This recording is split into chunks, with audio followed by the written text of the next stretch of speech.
Henry Owens, the man who lost parts of both of his legs in a boating accident while vacationing here in Myrtle Beach, is still recovering in the hospital back in his home state of Illinois. WMBF News reporter Marissa Tansino spoke with Owens over the phone today.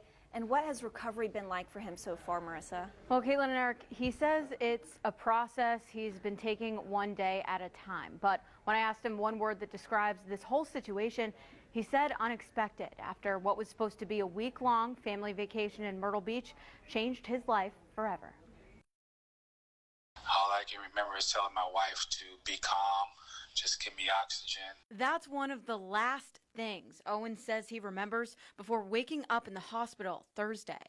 My wife was next to me, and she finally told me that I was pretty much dead for about 4 minutes. After coming out of a medically induced coma, he says he remembered the terrifying events, eventually being told that doctors had to cut both his legs off just above the knee. Still dealing with that, the fact that I don't have my knees, because I coach football and basketball, so this is really tough for me. We reached out to Ocean Water Sports, who released a statement. It says in part, quote, Ocean Water Sports is deeply saddened as a result of the injury to our customer.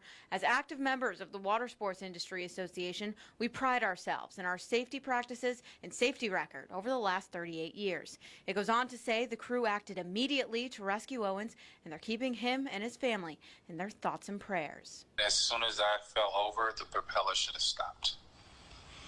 So then I will at least had an opportunity to still have my legs. The United States Coast Guard says the boat involved in the incident was an uninspected passenger vessel, which must be operated by a credentialed master, but is not routinely inspected and certified by the Coast Guard. Owen says he thinks tight regulations could prevent something like this from happening again, but is using his experience as one to help others who may be in a similar situation. I can tell them that, you can do it.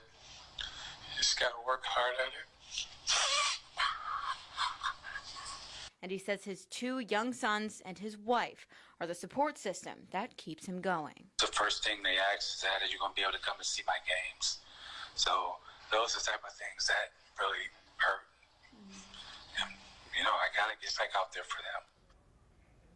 And Owen says his time left in the hospital all depends on how fast he's able to adapt to life without legs, as far as using the bathroom, getting in and out of bed, and being overall independent. This incident is still under investigation by the Coast Guard. Live in the studio, Marissa Tansino, WMBF News.